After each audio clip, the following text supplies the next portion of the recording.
Oke, halo teman-teman semuanya, selamat malam. Oke, selamat datang di kelas Digital Skill Fair yang ke-31 baik dibimbing di kelas UI UX Design. Nah, gimana nih kabarnya teman-teman pada malam hari ini? Semoga masih terus semangat ya, karena nanti kita bakal ketemu selama 5 hari ke depan buat belajar banyak terkait UI UX Design. Oke, malam juga teman-teman semuanya. Thank you buat yang udah respon di kolom chat. Nah, malam ini kita bakal banyak belajar terkait fundamental UI UX bersama mentor yang super keren pada malam hari ini. Nah, jadi harapannya nanti teman-teman bisa memanfaatkan kesempatan ini buat tanya sebanyak mungkin ke mentor kita pada malam hari ini gitu.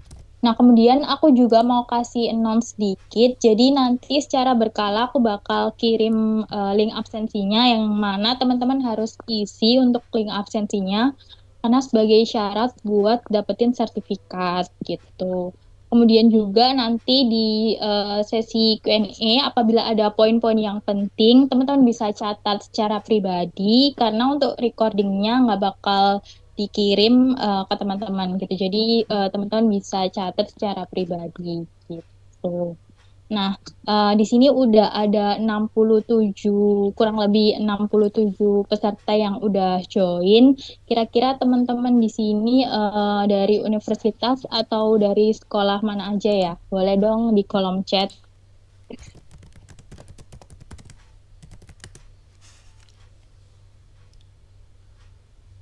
Oke, nah sambil teman-teman chat di kolom chat, mungkin aku mau memperkenalkan mentor kita pada malam hari ini. Oke, sebentar ya teman-teman.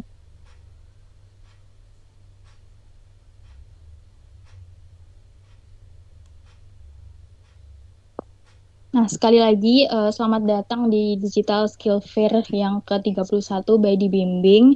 Nah, nanti rangkaian kegiatan kita pada malam hari ini selama 2 jam ke depan sampai jam 9 malam WIB, nanti bakal belajar terkait UI UX Design Fundamental Material. Nanti dari aku pembukaan kegiatan, kemudian dari mentor bakal mempresentasikan materi yang ada pada malam hari ini, kemudian juga ada sesi Q&A session yang mana nanti teman-teman bisa tanya secara raise hand atau bisa langsung di kolom chat dan juga nanti ada penutupan. Nah, oke. Kemudian speaker kita pada malam hari ini yaitu ada Kak Almira. Beliau merupakan UI UX Design dari Agritech Startup.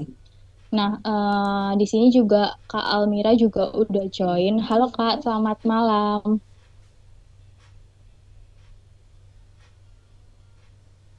Halo Mbak Aisyah, malam. Halo teman-teman semua. Apa kabar nih, teman-teman? Kalau aku kabarnya baik nih Kak. Jadi teman-teman udah ada dari universitas mana aja dan SMK di seluruh Indonesia yang udah antusias buat dapat materi dari Kak Almira. Oke, mau dimulai mulai sekarang kah kelasnya atau Oke, masih nunggu berapa menit lagi, Mbak? oke, boleh Kak. Jadi di sini juga yang join udah 73 peserta. Nah, mungkin bisa langsung kita mulai untuk materi pada malam hari ini kepada Kak Almira. Waktu dan layar Aisyah persilakan. Oke, thank you ya Mbak Aisyah untuk waktunya. Oke, halo teman-teman semua. Gimana nih? Udah pada makan belum? Kalau misalnya teman-teman selama sesi kelas ini sekalian mau makan, minum, nyemil nggak apa-apa ya, bebas. Oh, ada yang udah makan. Oke. Yang belum makan, yang masih lapar sambil nyemil nggak apa-apa. Sambil pesan GoFood dulu deh, nggak apa-apa ya, pesan online food. Khawatirnya nanti apa namanya lemes nih, udah mikir gitu kan, belajar, energi terkuras gitu. Oke, puasa malam apaan tuh? Oke deh, pokoknya ini ya guys, nyantai aja kita di kelas. Mau yang penting teman-teman itu bisa fokus, bisa konsen dan bisa dengerin apa yang sedang aku sharing ke teman-teman gitu. Itu peraturan yang pertama, gitu ya. Lupa tadi ngomong ini apa ya. Terus yang kedua, teman-teman jangan lupa ya, seperti yang Mbak Aisyah bilang tadi, jangan lupa untuk notes ya, atau tulis catatan pribadi mengenai apa sih yang udah teman-teman pelajarin hari ini gitu. Terus yang ketiga, nanti ketika teman-teman ada pertanyaan gitu kan, keep dulu pertanyaannya di catatan. Nah, nanti ketika sesi Q&A, question and answer, teman-teman boleh nanti raise hand, tanyain apa sih yang tadi tuh belum paham gitu ya mengenai UI UX-nya gitu. Oke, pokoknya jangan lupa nanti teman-teman catat. Nah, terus karena kita akan bertemu selama 3 hari ini, satu ini hari yang pertama bareng aku, besoknya lagi dan besoknya lagi, teman-teman kalau misalnya ada pertanyaan untuk hari besoknya, nggak apa-apa, disimpan dulu aja gitu ya. Oke, biar nggak terlalu lama, aku coba share screen ya materi kita hari ini. Bentar, aku siapin dulu. Aku buka dulu, wait. Ini hari kedua. Oke, hari kedua.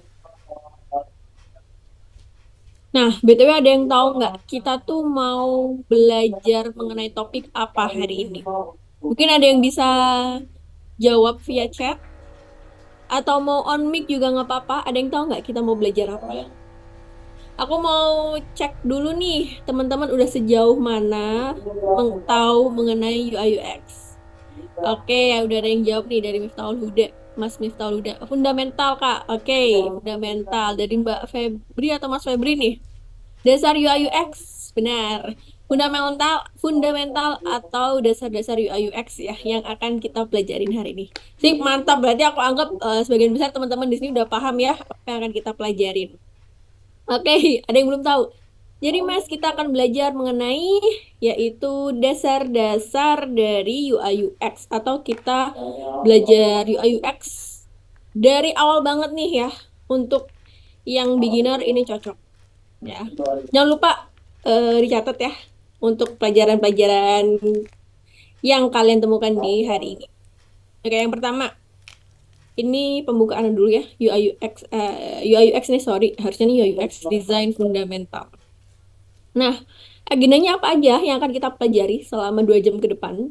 Pertama, kita akan mempelajari dasar dari UI UX, UI UX 101.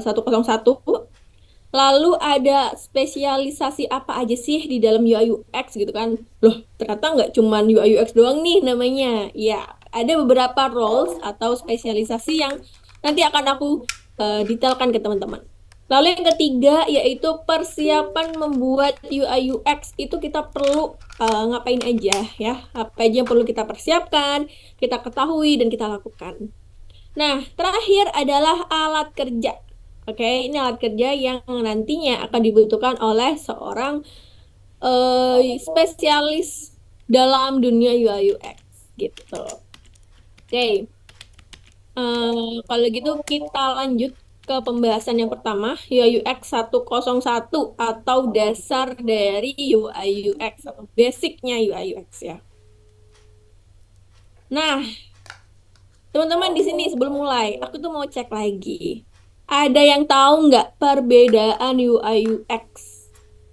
Yuk, siapa yang tahu? Silahkan. Oke, Mas, Mbak Rushida. Halo Mbak, gimana Mbak? Silahkan dijawab Mbak. Izin jawab ya Kak, Yap. ini dari yang aku pelajarin sekilas aja. Hmm. Kalau misalnya UI itu tuh, UI itu kan UI, user interface. Jadi Hmm. itu tuh kita tuh nampilin nampilin kayak tampilannya aja gitu, terus lebih fokus ke estetika, terus kayak sama apa namanya, gimana caranya biar apa namanya si tampilannya ini tuh apa ya bisa bisa lebih mudah untuk dipakai gitu. Terus kalau misalnya yang experience, UX itu tuh user experience. Jadi gimana caranya kita bisa bikin sebuah aplikasi itu intuitif dan juga apa ya mudah apa namanya bisa bisa memenuhi kebutuhan user dari awal sampai ngedapetin tujuannya gitu. Wih, mantap, keren banget Mbak Rusda. Lengkap loh jawabannya. Sip, bener banget. Jempol untuk Mbak Rusda. Thank you ya Mbak, udah dibantu ngejelasin ke teman-teman. Teman-teman itu tadi ya tentang UI UX dari Mbak Rusida. Nah, selain Mbak Rusida, ada lagi nggak yang mau jawab? Kalau mau on mic nggak apa-apa ya, guys. Bebas. Ini ada dari Mas Miftahul Huda. UI tampilan, UX interaksi user dengan UI-nya. Bisa. Dari Mas Sendani Fajri, UI lebih ke tampilan visual, benar. UX lebih ke experience pengguna. Yap, benar banget. Nah, yang lain ada yang mau jawab nggak? Atau ada yang mau ngikut baru sudah buat on mic, sorry, ya raise hand ya, dan on mic nggak apa-apa. Gimana, ada yang mau jawab lagi? Oh, sudah aman? Oke. Kayaknya aku anggap aman ya, teman-teman. Nah, dari penyebaran baru sudah tadi dan teman-teman yang udah jawab di chat tadi dari Mas Miftahul sama Mas Fahri ya, Fajri, Fajri, oke, Mas Sen dan Fajri. Jadi UI UX itu terbagi menjadi dua pengertian ya. Kalau I atau UI, pokoknya yang I itu intinya tuh interface. Interface itu apa? Interface itu adalah antar muka. Jadi apa yang dilihat oleh pengguna itulah UI-nya atau visualnya ya. Nah, kalau yang X-nya, yang UX atau UX ya kita bacanya, itu experience. Jadi user experience. Jadi kita ngomongin pengalaman pengguna. Nah, ini maksudnya konteks pengalaman itu apa sih? Sebenarnya pengalaman itu adalah keseluruhan aktivitas yang kita rasakan ya ketika kita sedang melakukan aktivitas atau berinteraksi dengan suatu objek, seseorang atau siapapun itu. Itu akan menciptakan sebuah experience. Apakah experience atau pengalaman itu menjadi pengalaman yang baik, terkesan, atau buruk nih? Nah, kayak gitu. Itulah bisa experience. Nah, kalau misalnya tadi ada yang penasaran intuitif itu apa Mbak dari penjelasannya Mbak Rusda tadi? Sebenarnya intuitif itu adalah cara ketika adalah sebuah apa ya, cara atau proses atau suatu kondisi di mana user tanpa perlu berpikir panjang, tanpa perlu belajar lebih lama, dia tahu dia itu harus ngapain. Contoh, kalau misalnya nih apa namanya ada HP gitu kan. Tanpa kita cari tahu di Google gimana cara pegang HP, kita tahu cara pegang HP itu kayak gini. Tanpa kita tanya orang, kita tuh tahu gimana cara buka screennya HP. Nah, itu intuitif. Tanpa kita perlu belajar, kita tahu harus ngapain ya. Itu penjelasan kasarnya kayak gitu gitu ya. Oke. Nah, ini aku mau ngasih suatu analogi buat teman-teman ya. Kenapa sih UI UX itu harus dipisah? Karena emang pembahasannya udah beda beda tuh. Satunya interface, apa yang dilihat, satunya experience. Sesuatu yang sebenarnya nggak bisa dilihat tapi kita bisa rasain ya. Clue-nya itu satunya bisa dilihat, kalau X itu sesuatu yang kita rasakan. Ya aku mau ngasih analogi mengenai UI UX ya biar teman-teman nggak terlalu pusing banget ngomongin UI UX itu apa sih gitu kalau misalnya ada yang masih bingung. Kalau dianalogikan seperti ini, ada yang tahu nggak ini apa? Duh, kayaknya ini bikin orang lapar deh. Teman-teman yang belum makan jangan sampai ini ya, ngiler. Ya, nasgor, bener Mbak Kezia. Wah, semua udah tahu nih ini nasgor. Oke, aku kasih tebak-tebakan lagi ke teman-teman dari tadi tebak-tebakan mulu ya. Kenapa sih kok UI UX itu dianalogikan menjadi nasi goreng? Kalau nasi goreng itu ada UI UX, UI-nya di mana dan UX-nya di mana nih teman-teman? Ada yang tahu nggak? Jadi mau makan, gaskan langsung pesan online. Nih, ada yang bisa jawab kah? Di mana letaknya UI dan di mana letaknya UX di dalam nasi goreng? Paus bentar mau masak nasi goreng. Ya ampun. Oke, ini udah ada yang jawab ya di kolom komentar. Nasi dari Mbak Rusda tak lagi. Nasi goreng itu tampilan dari nasi goreng. Tampilan luar nasinya itu UI-nya ya maksudnya ya. Kalau UX itu cita rasanya. Oke, dari Mbak Audia. UI-nya adalah UI-nya tampilan nasi goreng, UX rasa nasi gorengnya. Oke, dari Mbak Sarah. UI-nya di hiasan atau cara penyajian nasgor ya. Terus kalau UX-nya kayaknya rasanya. Masih tanda tanya ini masih bingung ya. Kalau dari Mas Rizky, UI dari tampilan, UX rasa dari nasgornya Kak. Oke, dari Mbak Nabila, UI tampilan, UX rasa. Mbak Nadinda, UI-nya di garisnya Kak. Oke, bisa. UX-nya mana nih hilang? Kemudahan makannya karena simple dan enak. Ya, Mas Mahesa, UI itu tampilan menggugah. Ya, UX citra rasa. Oke, Mbak Audia, UX juga menyenangkan. UX-nya juga menyenangkan. Ya, nasi goreng menyenangkan sih, apalagi kok enak ya. Jadi mesti tahu dulu deh. Tampilan nasi goreng itu UI, UX-nya itu cita rasa. Mbak Monica, UI cara gimana hidangan itu terlihat dan UX bagaimana rasa dan pengalaman menikmati nasi goreng tersebut. Semua teman-teman di sini keren, mantap. Udah tahu ya bedanya UI dan UX, mantap nih. Ini dia jawabannya. Yap, UX itu rasa. Apakah nasi gorengnya mau asin, mau pedas, mau manis, mau gurih, itu UX ya.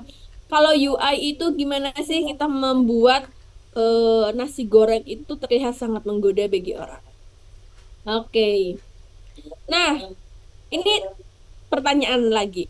Kalau misalnya nih, ini masih analogi nasi goreng ya, teman-teman.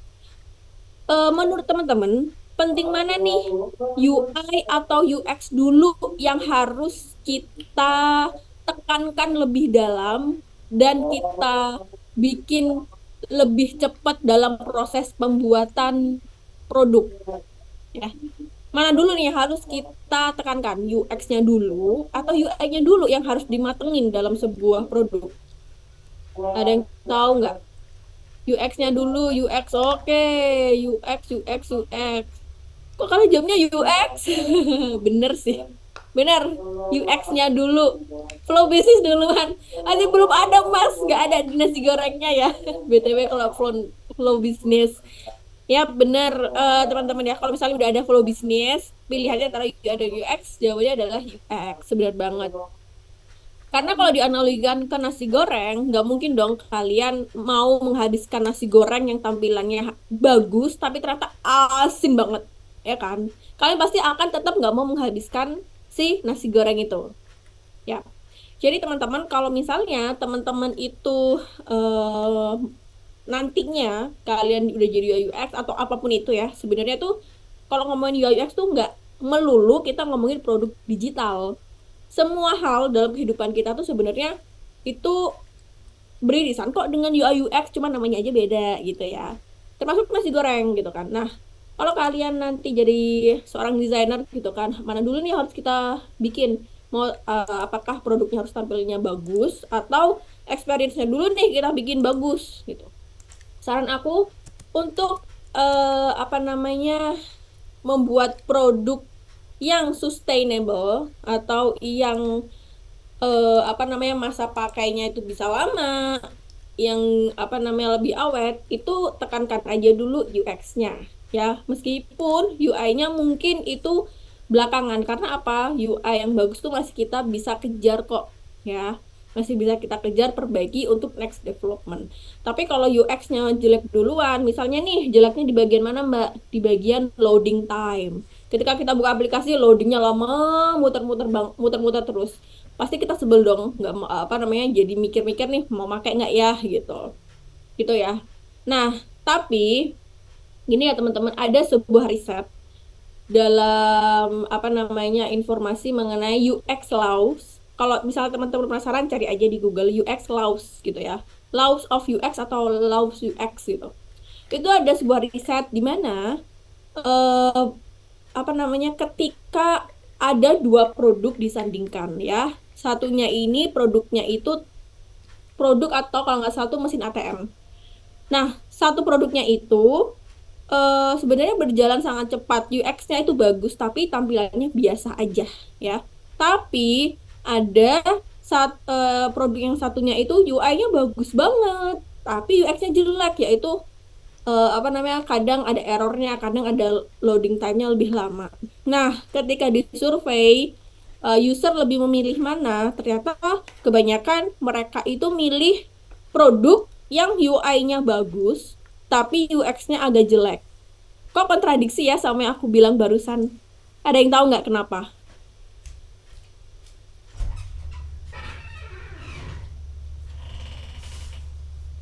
Ada yang tahu kenapa kok di riset itu seperti itu ya?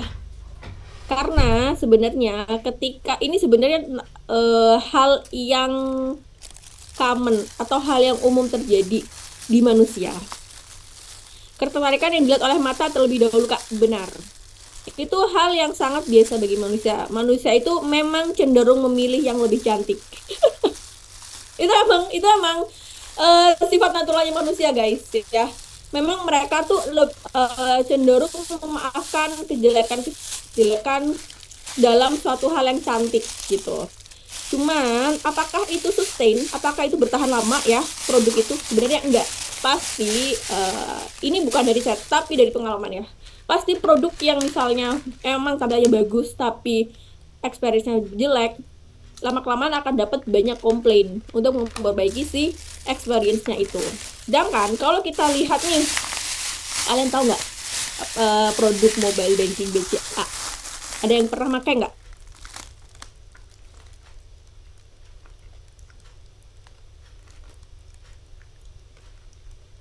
Nah, pertanyaan adalah, mobile banking di BCA kan biasa banget ya tampilannya biru gitu, tombolnya gede-gede dibandingkan dengan Livin Mandiri atau Blue BCA atau Genius dan lainnya. Nah, tapi kenapa ya kok aplikasi itu sustain malah nggak ada perbaikan sama sekali dalam UI-nya? Tapi kalau teman-teman coba pakai di mobile banking BCA, sebenarnya experience-nya itu sangat bisa membuat orang tuh fokus mengerjakan apa yang sebenarnya dia hanya perlu, yang dia benar-benar butuhkan. Sehingga itu bisa meningkatkan performa aplikasi biar nggak terlalu lemot. Ada yang nyadar nggak hal itu? Kan sebenarnya kalau misalnya dibandingkan dengan aplikasi lain, banking BCA tuh performanya jauh, jauh lebih cepat daripada kompetitor. Nah, itulah salah satu contoh ketika UX-nya bagus, tapi UI-nya nggak, ya biasa aja, tapi dia lebih sustain daripada produk yang UI-nya bagus, tapi UX-nya jelek, gitu ya. Benar, supaya orang tua yang gaptek bisa lebih memahami. Itu salah satu experience yang baik loh. Intuitif kan berarti produknya, nggak ribet. Nah, lihat target marketnya dulu sih, benar. Emang ada sisi target marketnya, tapi kalau kita lihat dari performanya dan sustainability-nya, itu emang si mobile banking BCA mungkin dia menang di beberapa hal gitu. Oke, ini ternyata teman-teman udah banyak yang ngerti ya mengenai apa namanya riset dua produk tadi. Karena UI, hal yang pertama dilihat user, benar. Karena manusia makhluk visual, benar sekali gitu. Nah, cuman itu tadi ya, emang mereka itu kalau produknya UI-nya yang bagus, itu kurang sustain kalau nggak dibarengi dengan UX. Oke, biar nggak kelamaan di sini, kita move. Nah, ini ya perbedaan atau fokus dari si UI UX itu sendiri. UX itu ke experience, skill yang dibutuhkan itu apa sebagai seorang UX? User research. User research itu apa? Kok namanya susah banget ya? User research itu adalah riset, user itu pengguna. Research itu riset, user itu pengguna. Jadi, kita itu meneliti pengguna aplikasi kita nantinya, atau kita itu meneliti calon pengguna aplikasi kita gitu. Pertanyaannya adalah, kok bisa kita tahu Mbak calon pengguna kita gitu kan? Sebenarnya itu masuk ke dalam ranah proses bisnisnya ya. Kok kita bisa tahu sih calon penggunanya? Karena sebenarnya nggak mungkin kita bikin produk tanpa mengetahui ini siapa yang mau pakai gitu kan. Analoginya kayak kita bikin nasi goreng, tapi sebenarnya bukan untuk kita. Terus kalau misalnya kita bikin nasi goreng untuk orang lain, nggak mungkin dong kita nggak tahu siapa yang mau kita bikinkan, dan kita nggak mungkin nggak nanya selera dia seperti apa. Misalnya untuk adik kita gitu kan, dia nggak suka pedes tapi kita bikin pedes, pasti nggak akan kemakan sama si adik kita gitu kan. Jadi kita perlu tahu dulu kan si calon pengguna ini siapa sih yang mau pakai dan orangnya seperti apa. Itu user research ya. Wireframing. Wireframing itu apa? Wireframe itu adalah kerangka kerja, tapi itu bentuknya masih kayak kotak-kotak block-blocking. Kadang juga masih ada yang bentuk sketsa kayak gitu. Itu wireframe. Sebelum desainnya itu menjadi tampilan yang bagus. Nah, next itu usability testing itu apa? Itu adalah proses ketika kita menguji coba sebuah produk. Usability testing yaitu tes kegunaan. Lalu prototyping ketika produk kita udah mau jadi ya, sebelum dikembangkan, kita uji coba apa kita coba ini enak nggak makainya gitu. Dan information architecture itu adalah bagaimana kita menstrukturkan informasi di dalam aplikasi kita nantinya. Nah, sebenarnya ini akan dibahas lebih lanjut di hari besok ya, besok hari ketiga ya, teman-teman. Nah, kalau UI itu skillnya apa sih? Sebenarnya kita perlu tahu mengenai visual, typography. Maksudnya ini kayak typography itu kayak font, pemilihan font, terus spacing antar fontnya kayak gitu. Terus teori warna gitu. Apakah merah merah primary merah dicampur biru apakah bagus gitu kan? Wah, apakah malah bikin mata sakit kayak gitu. Itu yang kita salah satu hal yang perlu kita tahu. Termasuk salah satunya warna kita perlu memilih perpaduan warna yang mana itu aman untuk orang-orang buta warna. Nah, pernah kepikiran nggak kayak gitu? Itu yang perlu kita perhatikan juga ya, gitu. Nah, cuma sebenarnya UI itu juga perlu kok melakukan riset. Nah, gitu ya. Risetnya terkait visualnya, terkait gimana ya caranya visual atau desain kita itu bisa memberikan pesan yang tepat kepada pengguna atau kita sebut ini semantika design ya. Kayak gitu, teman-teman. Oke, itu tadi perbedaan UI dan UX. Sampai sini gimana? Aman belum mengenai perbedaan UI dan UX? Kalau aman, silakan tulis aman. Lanjut, aman. Oke, lanjut. Sip, mantap. Kita lanjut ya. Nah, sekarang kita akan ngebahas mengenai role atau spesialisasi apa aja sih di dunia UI UX gitu.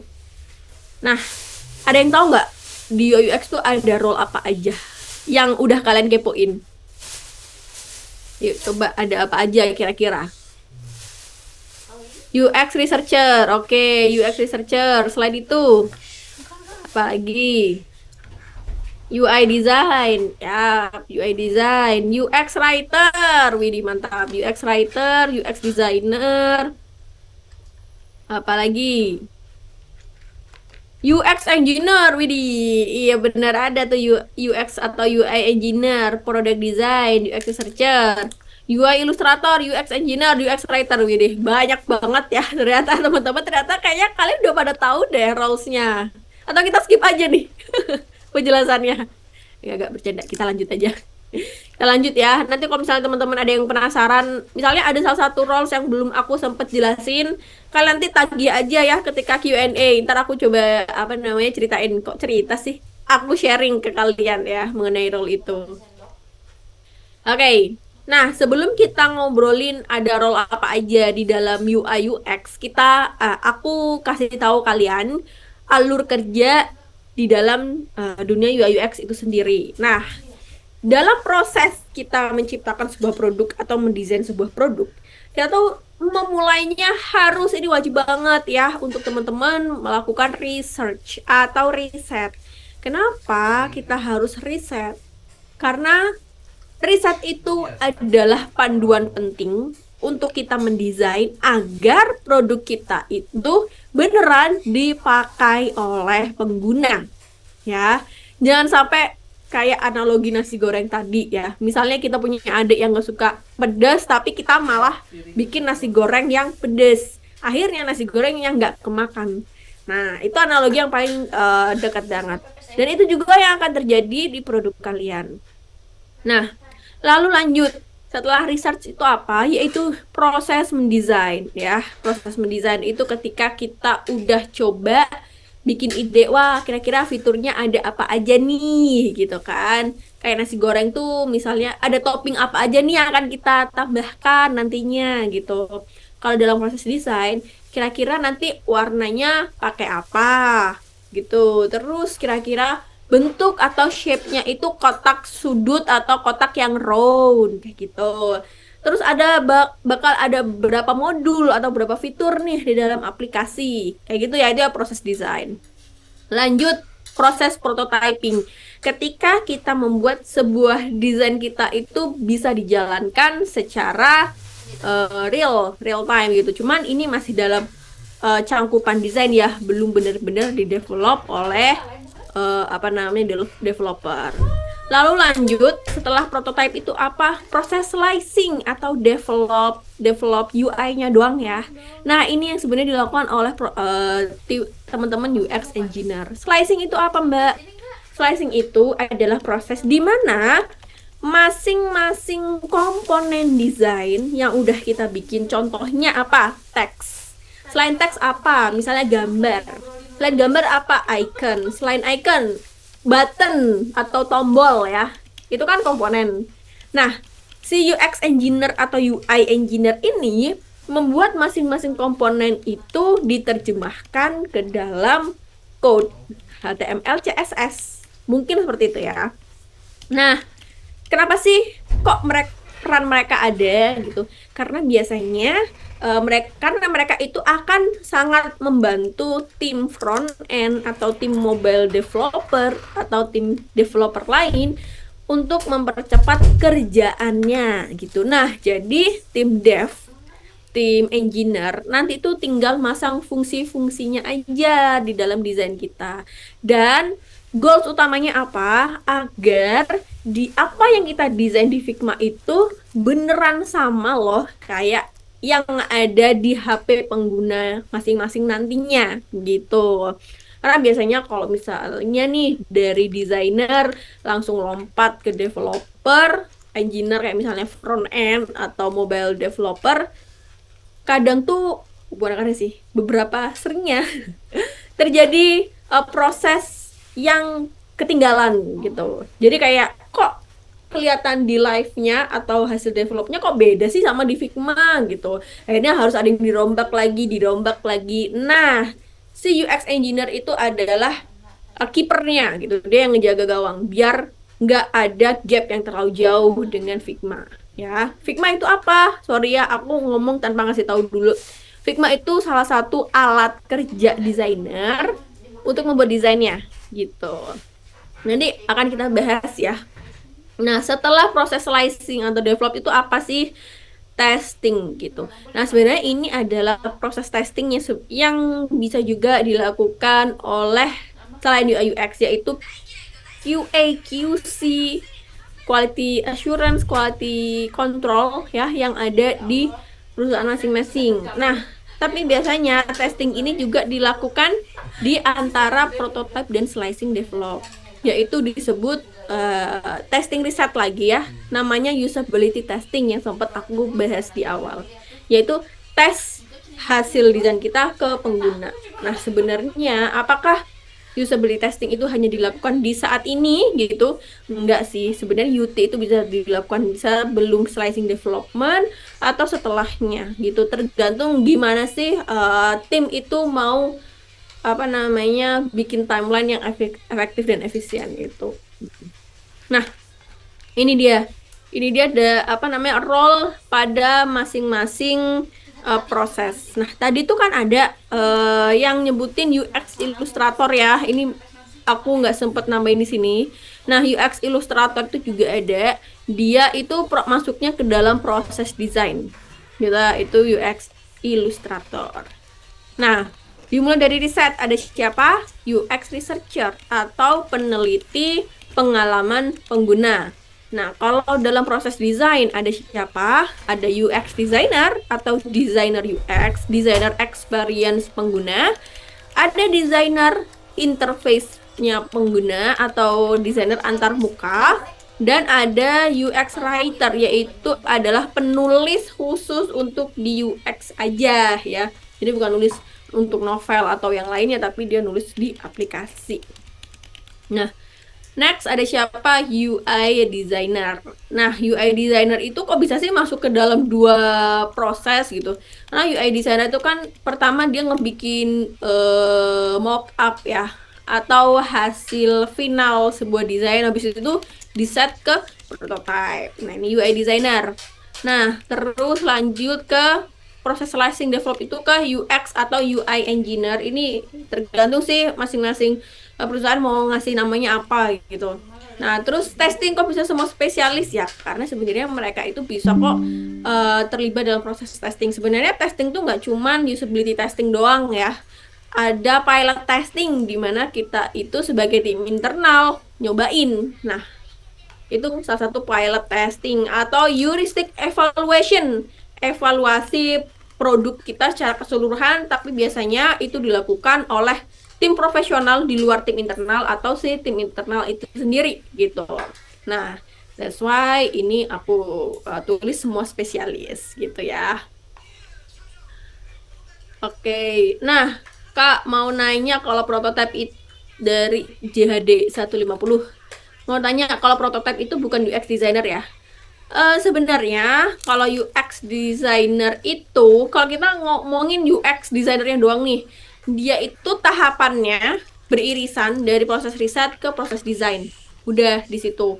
Nah, kalau prototipe ini kan masuknya ke tools Figma pas ngedit-ngedit, dia nyiptain interaksi gimana apa namanya animationnya dan lain sebagainya itu biasanya ke UI designer.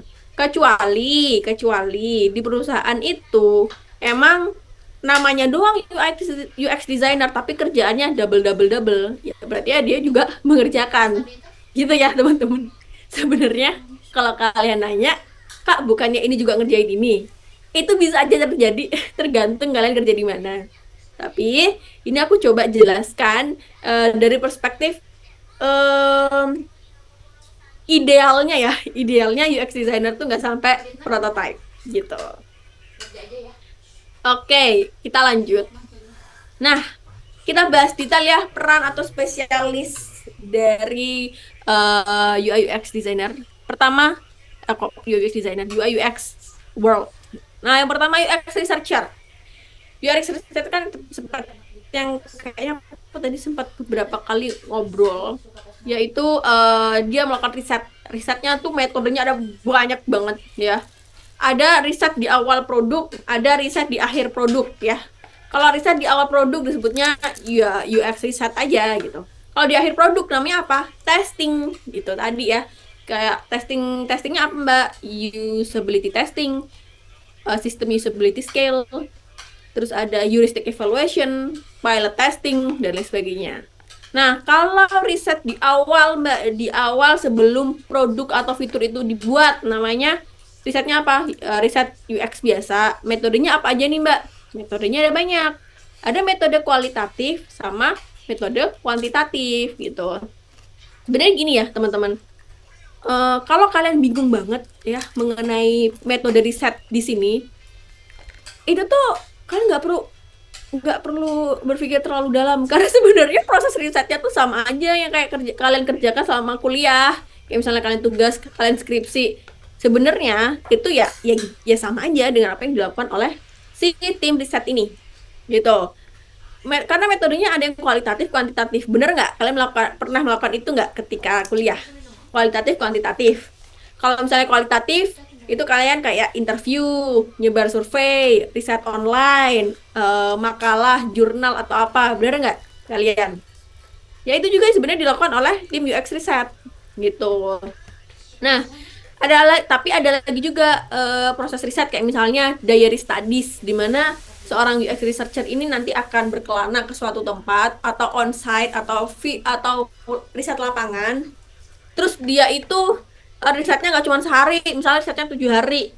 Nah, selama proses 7 hari itu dia mencatat semua temuan-temuan itu ke dalam buku. Itu disebut ya diary studies gitu. Diary studies atau apa namanya? Dia nyatet di buku diary gitu. Terus ada juga apa namanya? riset yang langsung ke lapangan, field research ya, riset terjun ke lapangan langsung. Kalian mengamati kondisi di sana seperti apa, terus kalian interview kayak gitu. Sama sebenarnya itu mungkin kebanyakan teman-teman kuliah pernah nyobain proses ini. Kalau misalnya online survei ya kalian bikin di Google Form, survei monkey ya, itu kayak gitu kalian bikin pertanyaan terus disebar ke banyak orang. Nah, itu online survei. Atau mungkin kalian bikin di ini Twitter gitu ya. Atau mungkin kalian bikin pertanyaannya nggak di Twitter, nggak di G-Form, pertanyaannya di Instagram juga kayak gitu. Intinya kan kalian menyebarkan pertanyaan secara masif kayak gitu. Nah, kalau riset online gimana? Ya riset di Google gitu. Atau disebutnya desk research atau secondary research gitu ya. Karena sebenarnya riset online itu kan kita bakal dapat insight. Cuman kita nggak tahu apakah data dari riset online itu apa namanya berlaku juga untuk pengguna kalian nantinya, ataukah itu berlaku juga untuk waktu saat ini atau enggak gitu kan, tergantung tuh riset online kalian temukan sejak kapan diterbitkannya kayak gitu ya. Makanya sebenarnya meskipun udah riset online, kalau bisa sih tetap interview pengguna ya atau online survei gitu. Nah, terus ada UX designer. UX designer tuh kerjanya ngapain? Sebenarnya UX designer itu akan kerjanya dimulai dari setelah menerima otomatis atau dari gitu. Nah, kan tim riset tadi udah riset, udah neliti kan. Dia pasti punya banyak temuan. Setelah dia olah-olah-olah, dia godok-godok-godok, hasil datanya itu dikasih ke UX designer. Dalam bentuk apa ngasihnya? Dalam bentuk misalnya udah menjadi data yang rapih di dalam Excel, dalam spreadsheet, biasanya dibikin PPT, atau mereka itu udah ngebikin outputnya menjadi affinity map. Affinity map tuh apa? Kita mengelompokkan temuan menjadi beberapa grup yang sesuai, lalu kita cari benang merahnya apa atau kesimpulan dari semua grup itu apa. Terus menjadi user persona. User persona itu apa? User persona itu adalah penjelasan detail mengenai calon pengguna informasinya ini apa namanya tipuan sih buatan apa sih karakter-karakter buatan gitu. Cuman untuk misalnya kebutuhannya pain point itu apa? Apa namanya kesulitan yang dihadapi pengguna. Terus bionya kayak gimana? Terus habis itu kebutuhannya kayak apa? Itu data yang real. Data yang fake itu cuman ini doang ya. Nah, terus habis user persona UX ngapain? Bikin ini user flow atau wire flow gitu. Dia akan memetakan fiturnya ada apa aja ya. Lalu dari fitur ini penataannya akan seperti apa. Kalau diklik satu tombol ini akan larinya kemana. Itu yang bikin si UX designer gitu. Nah, kalau UI designer dia full membuat tampilan antar mukanya ya. Bagaimana kita memadukan warna, apakah itu masuk ke dalam company color atau warna perusahaan atau tidak? Gimana caranya kita bikin turunan-turunan warnanya? Gimana caranya kita bikin desain sistem? Untuk apa? Biar desain di satu halaman hingga halaman lain yang juga dikerjakan oleh desainer 1 hingga desainer 10, desainnya konsisten gitu. Ini kayaknya kedengaran sepele ya, tapi untuk membuat desain yang konsisten yang dikerjakan oleh 10 orang yang berbeda itu sebenarnya susah guys, kenyataannya. Karena biasanya kayak desainer pertama bikin apa namanya kayak ini title text di sini warnanya hitam, tapi nanti desainer ke-10 bikinnya warnanya biru kayak gitu. Itu kan udah nggak konsisten ya sebenarnya. Itu yang sebenarnya harus dijaga oleh si UI designer dan ini cukup melelahkan juga. Nah, itulah PR-nya UI designer salah satunya. Nah, ini ada UX writer. Kerjanya tuh ngapain gitu kan? Kerjanya itu menerjemahkan pesan-pesan atau kata-kata yang ribet, rumit, seperti ini contohnya, hingga menjadi kata-kata yang sangat mudah dipahami dan itu sesuai dengan tipe penggunanya gitu. Kalau misalnya tipe penggunanya itu kita tahu bahwa tipe penggunanya adalah orang-orang misalnya orang yang udah tua atau orang-orang yang profesional, ya kita bikin kata-katanya yang formal kayak misalnya eh maaf gitu kan. Maaf, ternyata kita tidak bisa, maaf, ternyata internetnya sedang terkendala. Mungkin gitu ya kalau kata-kata formal. Tapi kalau misalnya kita tahu nih, pengguna kita tuh adalah anak SMP gitu. Kita bikin aja yang nyantai, aduh gitu. Waduh, ternyata internetmu error nih, coba lagi ya nanti. Ya gitu. Itu yang akan dikerjakan oleh UX writer. Dia perlu tahu voice and tone. Itu namanya, itu yang akan dikerjakan oleh UX designer ya. UX writer. Gimana nih voice and tone-nya? Pengguna kita kayak apa sih orangnya? Kayak gitu. Dia juga perlu tahu ya hasil dari UX research-nya juga sebenarnya. Gitu. Terus oh, ini ada pertanyaan dari Mas Haidar Yahya. Jadi kayak affinity mapping untuk proses hasil riset ya. Iya, affinity mapping, affinity map, affinity diagram itu adalah proses yang sebenarnya dilakukan juga oleh tim riset setelah mereka mendapatkan data dan biasanya ini juga dibantuin sama tim UX designer. Tapi ya sebenarnya ini tergantung ya gimana bagian tugas masing-masing company bisa beda gitu kan. Bisa ada yang dibantuin, bisa ada yang ngerjain sendiri gitu. Lanjut, ini ada UX engineer ya, seperti yang aku sempat spill tadi. Fungsinya apa? Dia ini menjembatani tim desain dan tim front end development karena biasanya mereka itu sering ada drama si dua tim ini gitu karena desain bilang kok hasil live-nya nggak sama sih yang di Figma gitu. Nanti FE-nya bilang enggak kok gini gini gini gini gitu. Nah, biar gak terjadi drama seperti itu, muncullah UX engineer. Dia sebenarnya lebih, dia menjaga gimana desainnya tetap sama seperti yang di Figma, tapi itu tetap berfungsi bagi front end developer. Gitu ceritanya untuk tim UX engineer. Kerjaannya gimana Kak? Apakah kerjaannya itu di Figma? Enggak. Ya dia pakai Figma juga, cuman tuh nggak sedalam apa yang dikerjakan oleh UI designer. Sebenarnya dia cuma ngelihat komponennya doang, habis itu dia ngerjakannya pakai frameworknya masing-masing. Entah dia pakai VS Code, entah dia pakai yang lain, gitu. Pakai pakai React Native atau React apapun, React JS dan lain sebagainya. Itu yang dilakukan si UX engineer. Jadi dia yang setengah-setengah ngoding, setengah-setengah ngedesain. Gitu ya.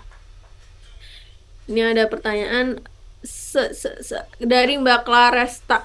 Selamat malam Mbak, mohon izin tidak dapat mengikuti Zoom. Oh oke, karena di rumah sakit dan ingin ke rumah. Oke, cepat sembuh ya Mbak Claresta. Semoga lancar di perjalanan dan segera sehat kembali. Oke, dari Mbak Audia Rahmadani. Jadi ngoding Kak? Yes. UX engineer itu ngoding. Tapi ngodingnya setahu aku ya, sepengalaman aku ngodingnya hanya sampai HTML, CSS doang, nggak sampai bikin APA. Kalau misalnya orang ada anak yang bingung APA itu apa, ya sebenarnya aku juga nggak terlalu banyak tahu. Tapi itu adalah proses coding juga di mana dia bisa menghadirkan sebuah fungsi ke dalam interface ya. Kalau diklik ini nanti muncul halaman ini, muncul bisa download ini, bisa upload foto dan lain sebagainya. Itu sebenarnya permainan API dan backend kayak gitu. Ya benar, UX engineer ngoding. Oke, udah selesai pembahasan apa tadi? Roles di dalam dunia UI UX. Sekarang kita ngebahas mengenai persiapan membuat UI UX. Oke, sebelum aku lanjut nih, teman-teman ada yang mau nanya lagi nggak? Mengenai penjelasan yang tadi, rules-nya. Terus dia komen tentang itu di hadapan nasi penjual pembeli ngarep beli gitu nya. Udah aman atau belum? Karena sih berarti itu isma enak sih. Lanjut. Oke, yang lain aman. Lanjut aman ya. Sip. Ya jangan depan Oke. mereka Ada yang nanya dari Mas Muhammad Rafiq.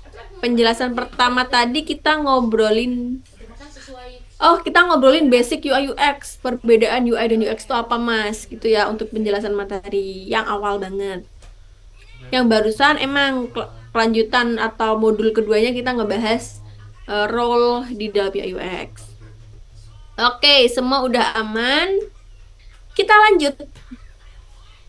Terus Nah, nanti jualan eta sebelum kita lanjut mengenai proses UI UX, ini aku mau ngasih eh, pembuka dulu ya.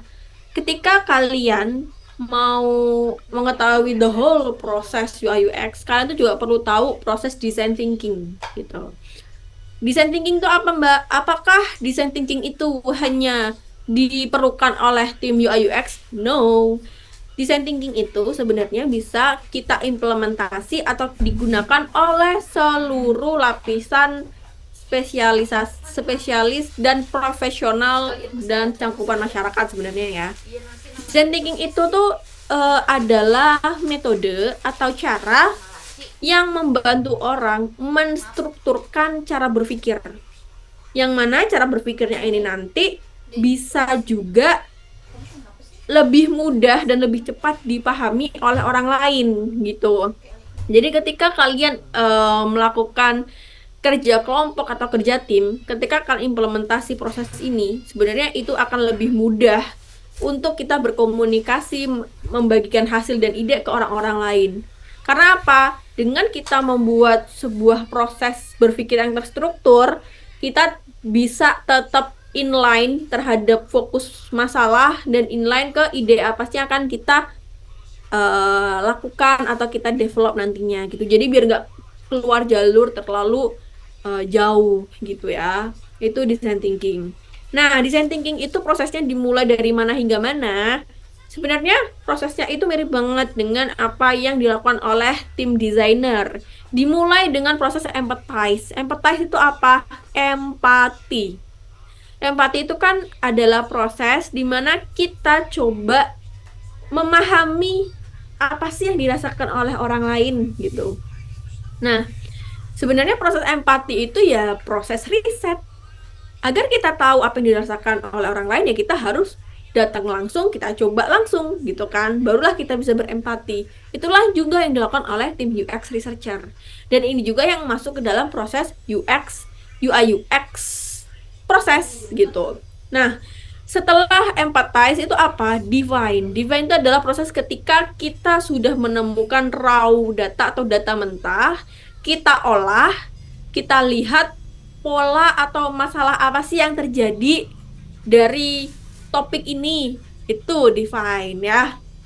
Lalu lanjut ke proses idiot. Idiot adalah proses di mana kita itu nge-list down atau kita bikin idenya apa aja nih yang kira-kira cocok untuk masalah yang sedang kita hadapi. Terus kalian mulai bikin sketsanya, kalian mulai bikin hasil idenya, kayak gitu. Itu idiot ya. Dan ketika ide udah fix, lanjut ke prototype. Nah, prototype itu adalah simulasi ketika ide kita nantinya akan di launching gitu. Proses prototype tuh nggak melulu ngomongin bikin di Figma atau apa yang ada di dalam UI UX ya. Kayak misalnya kalian menemukan sebuah masalah yang nggak nyambung banget sama produk digital, ya nggak apa-apa. Kan bisa bikin prototipenya, misalnya prototipenya dengan membuat permainan peran, kayak gitu bisa. Kalian bikin simulasi, simulasi sesuatu itu juga bisa kayak gitu. Intinya prototipe itu adalah gimana prosesnya ketika ide ini nanti akan diluncurkan. Kira-kira kurangnya apa? Bagusnya di mana, kira-kira apa nih celahnya dari ide-ide kita kayak gitu. Lalu dia habis itu tes, entah tes pasar, tes market gitu ya, tes user dan tes lainnya, tes tes apa technical dan tes lainnya kayak gitu. Itu design thinking. Ini aku coba buka chat dulu. Oh, ini ngebahas absen. Oke, lanjut ya. Nah, ini dia ya proses design thinking itu salah satu fase penting. Sebenarnya itu agar kita fokus dengan apa yang kita kerjakan, apa kita riset, berdasarkan apa sih yang user atau pengguna kita katakan gitu ya. Dan hingga kita bisa menyelesaikan permasalahan itu hingga idenya itu bisa menjadi sebuah prototipe yang bisa segera dikembangkan. Oke. Kita akan bahas satu persatu dari proses design thinking tadi. Empathize atau research ya. Ini tadi yang sempat kita bahas di awal mengenai apa namanya roles UI UX ya. Riset itu ngapain aja? Bisa interview pengguna, online survei, dan riset online. Ini, tiga ini itu adalah metode riset yang basic banget ya, yang sebenarnya kita bisa lakukan dengan mudah dan cepat. Nah, lalu kalau misalnya kita udah melakukan empathize atau riset, outputnya itu atau hasilnya kita olah menjadi apa, Mbak? Ada banyak banget outputnya ya, seperti yang digambar ini. Bisa menjadi user persona, ada empathy map, ada journey map ya. Journey map itu adalah kita memetakan perjalanan pengguna dari awal hingga akhir. Misal kalian mau bikin aplikasi ojek online. Nah, sebelum kalian bikin aplikasi ojek online kan kita perlu tahu dulu ya, gimana sih prosesnya orang pesen ojek, gitu kan? Nah, kalian akhirnya riset lah ke lapangan. Dengan cara pertama keluar dari rumah, habis itu nyari ojek pangkalan. Kedua apa? Oh, udah nemu ojeknya, habis itu tawar-menawar harga. Ketiga apa? Perjalanan menuju destinasi. Keempat apa? Turun dan bayar. Kelima apa? Nyampe tempat. Nah, masing-masing tahapan itulah yang akan kita tulis ke dalam journey maps atau peta peta journey apa ya, perjalanan ya, peta perjalanan pengguna terhadap suatu aktivitas yang ingin kita riset. Jam tangan di kota Terus pain gain map tuh apa? Jadi kita tuh nge-mapin dari hasil riset kita mana nih apa namanya poin-poin atau insight atau temuan yang ternyata itu adalah masalah bagi user, atau ternyata topik ini atau temuan ini adalah hal yang membuat pengguna itu bersemangat. Kita kelompokkan terkait pain and gain itu. Nah, jobs to be done itu apa? Jobs to be done itu adalah Nis buka aja saya. dari sekian banyaknya insight atau temuan, mana dulu nih yang harus kita selesaikan gitu. Terus customer profile itu sebenarnya kita menggrupkan calon pengguna kita nanti sebenarnya paling banyak tuh usia berapa, seperti apa orangnya, dan kayak gimana, kayak gitu ya. Dan di luar ini ada lagi nggak, Mbak? Ada banyak sebenarnya. Cuman ini beberapa aja ya yang bisa disampaikan di sesi kali ini.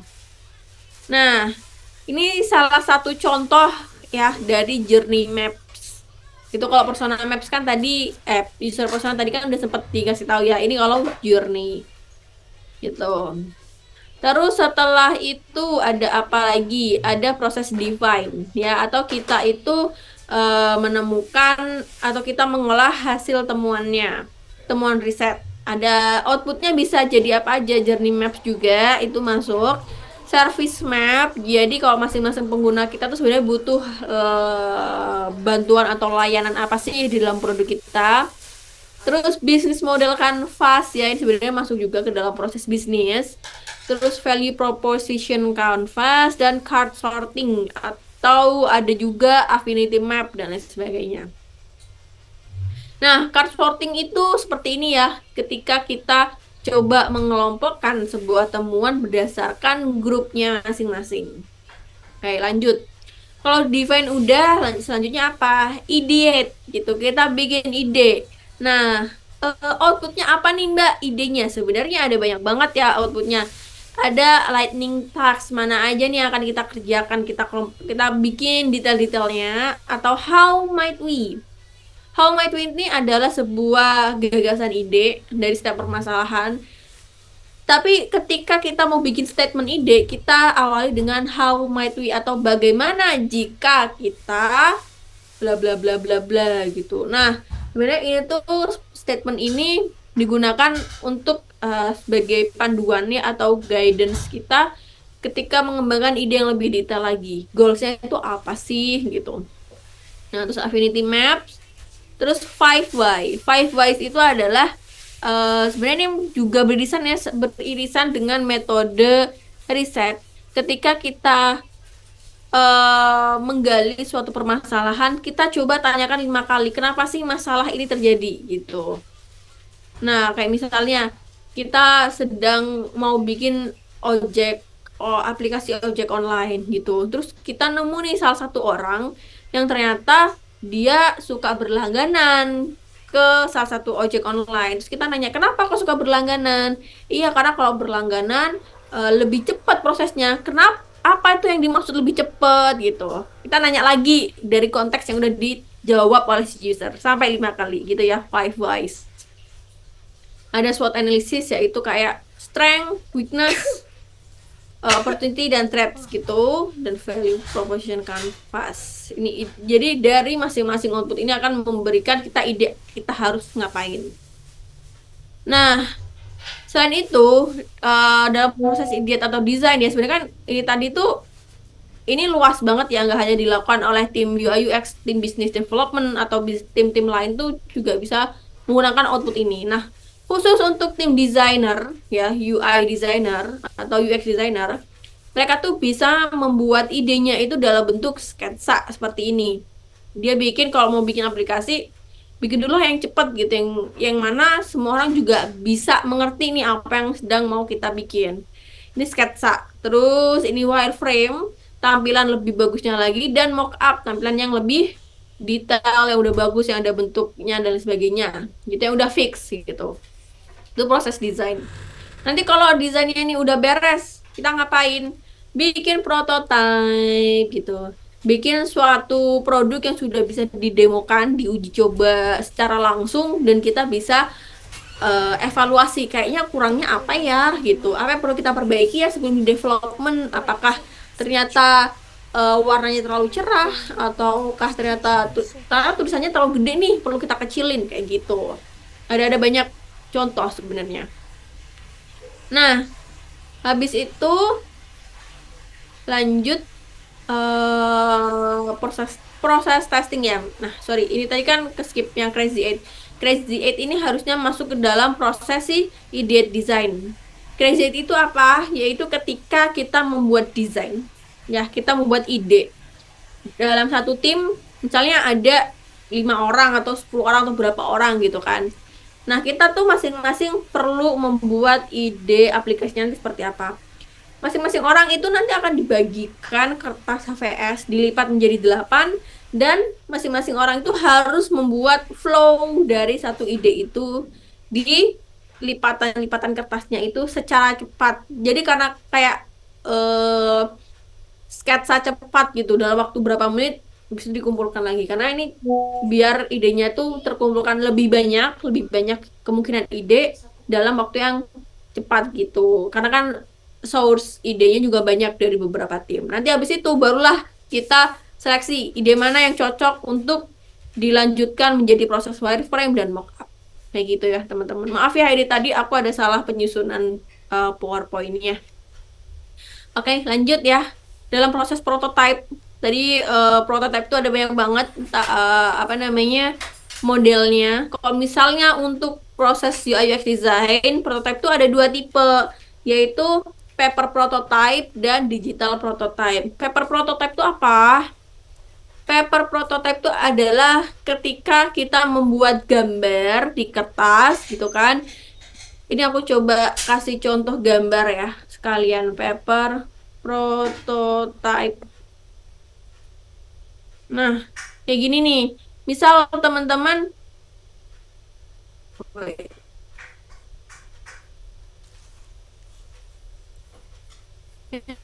gambar kali ya, klik habis itu halamannya pindah secara manual juga kayak gitu ya.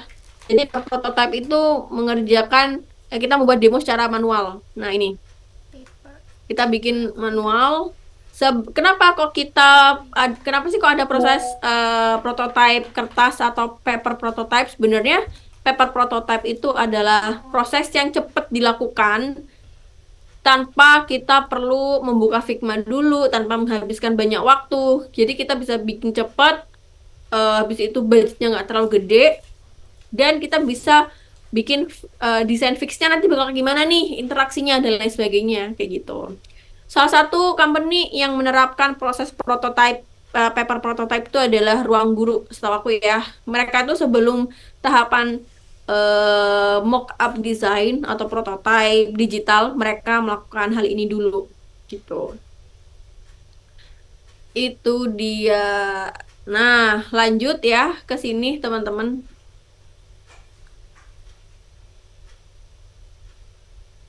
Oke, bentar cek. Oh, oke, di meeting chat masih ngebahas absen. Oke, aman berarti ya. Ini kita lanjut. So, ada sesi QA, maksudnya Q&A ya. Sesi tanya jawab ada nanti. Oke, lanjut. Nah, ini proses testing ya. Proses testing kalau misalnya dalam dunia UI UX yang sering dilakukan atau yang common banget itu adalah usability testing, di mana kita menghadirkan pengguna asli ya, calon pengguna asli bukan calon pengguna asli ya. Intinya mereka yang memiliki persona yang sama. Habis itu kita siapkan moderator, orang yang nantinya akan nge-assist atau membantu si calon apa namanya user yang nyobain. Dan ada satu asisten yang mana dia akan bantu untuk nyatet apa aja yang temuan apa aja yang perlu dicatat. Nah, terus habis itu dia juga yang timekeepernya gitu kan, karena kalau misalnya kita ngetesting sebuah aplikasi gitu, kita nggak bisa ngetesnya tuh yang dalam waktu lama gitu. Kita tuh juga perlu memperhatikan ketika orang nyobain aplikasi kita, berapa lama sih dia itu pahamnya, berapa lama dia menyelesaikan flow dari awal hingga akhir kayak gitu. Kalau misalnya nih ada pengguna yang dia tuh bingung banget gimana cara menggunakan aplikasi kita, bahkan dia menyerah, itu artinya kemungkinan besar aplikasi kita tuh jelek ya, apa namanya, experience-nya, dan itu akan menjadi sebuah masukan besar nih untuk satu tim memperbaiki produknya kayak gitu. Nah, ini ada usability testing, ada guerrilla testing, atau misalnya mereka pakai maze dan lain sebagainya gitu. Itu dia dari penjelasan proses UI UX dari awal hingga akhir.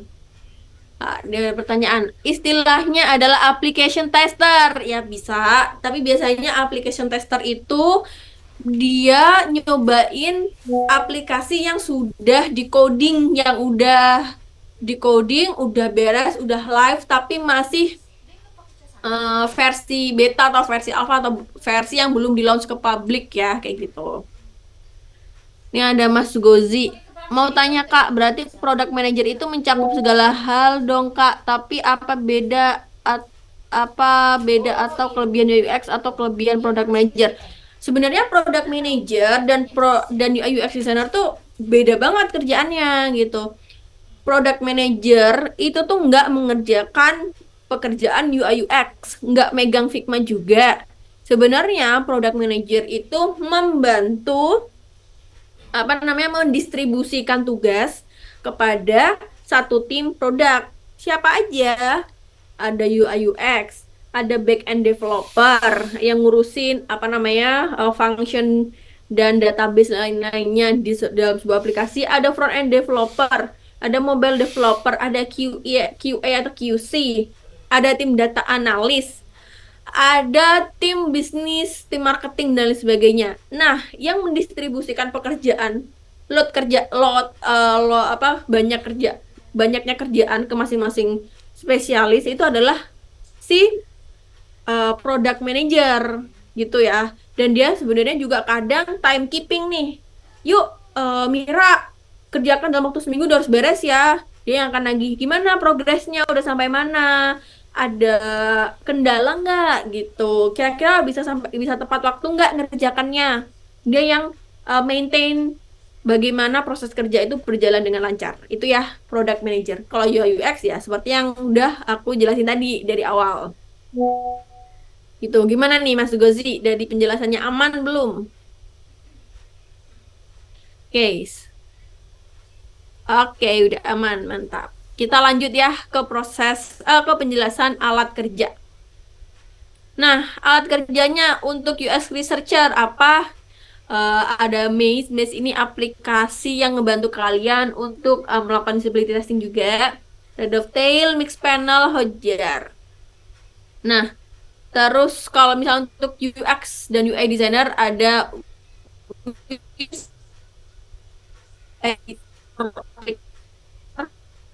terus ada Google Docs misalnya untuk mereka menerima requirement tugas, atau kadang mereka tuh pakai task management application kayak aplikasi manajemen tugas itu kayak semacam Jira, Trello, eh ClickUp, Asana kayak gitu, dan Figma. Nah, Figma untuk saat ini aplikasi editor yang powerful dan dipakai oleh banyak desainer itu adalah Figma, karena emang dia super power sih. Dia punya semua fitur yang dibutuhkan oleh seorang desainer dan lagi free gitu. Ada versi free-nya, ada versi berbayar. Nah, kalau UI designer ini ya Sketch, XD, Figma, Framer, Principle, dari semua ini yang pemenangnya masih Figma untuk saat ini.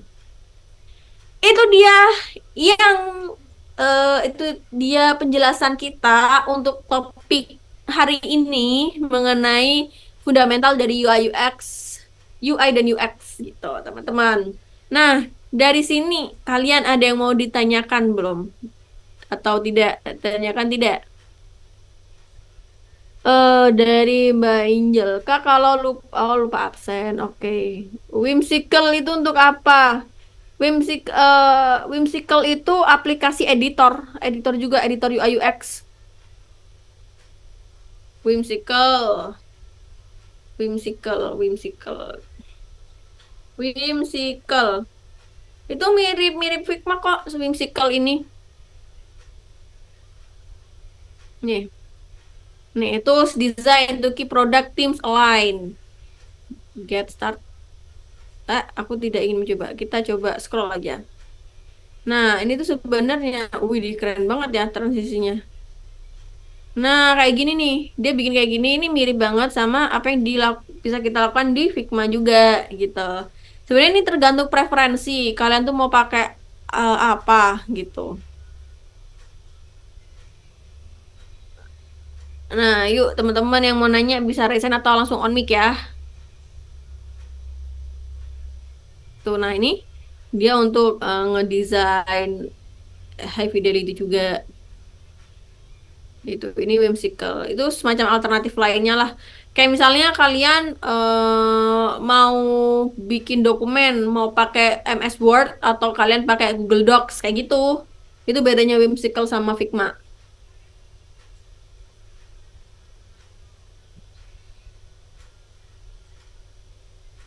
BTW ini oke, pertanyaan. eh Kak izin bertanya soal prototype, lebih efisien prototype kertas atau prototype langsung di Figma? Kalau kalian mau nanya efisien waktu dan budget sih kertas ya. Cuman kan di kertas itu belum kita belum bisa membayangkan nanti warnanya akan seperti apa, interaksinya kayak apa kayak gitu. Sebenarnya tuh prototype kertas itu hanya untuk memvalidasi nanti di masing-masing halaman akan ada informasi apa. Terus flow perpindahan dari satu page ke page lainnya tuh nanti akan kemana aja gitu ya untuk si prototipe kertas gitu. Guerrilla testing itu apa sebenarnya itu? Wait. Ini sebenarnya tools buat melakukan testing mana ya? Wah, kok nggak ada Guerrilla? Perasaan dulu ada Guerrilla testing. Nih, mendapatkan feedback dari user dengan menunjukkan desain atau prototipe kepada publik dan meminta pendapat dari orang-orang. Oke. Setahu aku, dulu itu ada web yang menyediakan proses guerrilla testing, guys. Tapi kok ternyata kayak nggak ada. Nah, set berarti setahu aku ini ya, nggak ada udah. Si guerrilla testing itu kita bikin tes usability testing, cuman tuh kita sebarin ke publik, ke banyak publik gitu. Dulu tuh aku sempat kayak join untuk menjadi seorang partisipan tester, di mana aku daftar ke sebuah apps. Iya, jadi kalau misalnya nanti ada orang yang butuh apa namanya, butuh calon-calon pengguna untuk ngetes produk mereka, aku bisa join kayak gitu. Nah, itu yang kok hilang apa ya namanya? Ini ya, testing kayak seperti itu. Wait. Berarti dalam desain nggak bisa asal langsung desain ya Kak, harus ada sketsa, wireframe, dan mockup ya Kak. Sejujurnya bisa aja kok kalian itu langsung ke wireframe ya, asalkan kalian itu sudah menentukan dan menemukan eh, desain konsistennya kalian itu akan seperti apa gitu. Kayak misalnya bentuk badannya akan seperti ini terus, background di Figma-nya putih terus. Intinya kan sudah menemukan kan sudah menentukan rules ya, rules atau aturan-aturan desainnya. Kalian mau langsung ke wireframe sebenarnya juga nggak apa-apa gitu ya. Kan ntar juga bisa langsung edit-edit gitu. Cuman biasanya kenapa sih kok dalam teori ini ada banyak tahapan, sketsa, wireframe, baru mockup? Sebenarnya itu tuh untuk ngefilter atau untuk kita itu menyaring eh requirement biar nantinya ketika kita udah bikin di mockup, dan itu effortnya cukup gede ya, nggak terlalu banyak perubahan yang terjadi gitu. Kamu bertanya kan tadi ada berapa jenis role ya. Nah, itu untuk apply pekerjaan misalnya UX designer, UX researcher, UI designer. Nah, portofolio apakah sama atau ada pembeda Kak? Misalnya untuk posisi UX researcher lebih ditonjolkan yang mana gitu. Nah, sebenarnya kalau misalnya kalian mau spesifik ke masing-masing role, saran aku portofolionya ya menyesuaikan dengan role yang kalian inginkan. Kalau misalnya kalian ingin jadi UX researcher, berarti isi portofolionya itu banyakin hasil dan proses riset yang pernah kalian lakukan. Gitu ya. Jangan malah masukin apa namanya hasil UI-nya kalian sendiri atau hasil UX writing, kan itu di luar roles. Nah, cuman kalau misalnya kalau kalian menemukan, Kak, ada nih portofolio UX researcher tapi di dalamnya ada UI. Nah, sebenarnya UI-nya itu hanya sebagai bukti loh kalau hasil risetnya dia itu emang beneran kepake sampai proses sampai proses UI dan proses prototyping dan go live. Intinya yang dia tonjolkan adalah riset yang aku lakukan itu kepake beneran gitu dan berguna bagi tim gitu. Dari Mas Fauzan, bagusan mana Kak pakai aplikasi Sigma atau Figma atau Whimsical? Sebenarnya kalau itu tergantung personal ya, tergantung kalian masing-masing. Termasuk juga tergantung budget dari perusahaan gitu. Biasanya itu juga menentukan nih. Kalau misalnya untuk pribadi aku sendiri, aku lebih memilih Figma karena dia itu emang sudah merangkap banyak hal yang dibutuhkan oleh seorang desainer gitu. Dari Mbak Angel, apakah semua aplikasi harus dikuasai oleh seorang UI UX?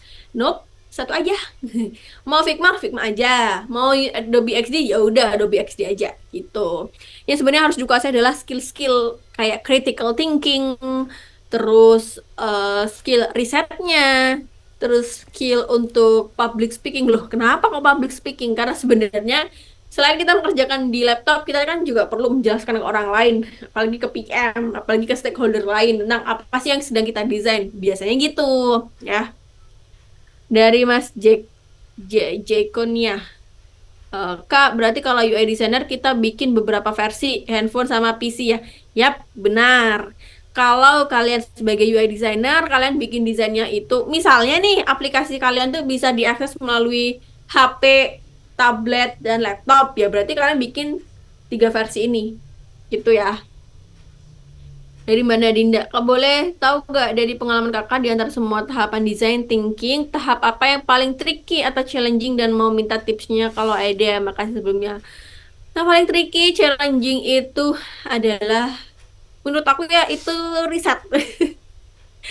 Karena kalau misalnya risetnya salah, hasil keputusan kita salah, ya sampai ujung kan itu berantai ya prosesnya.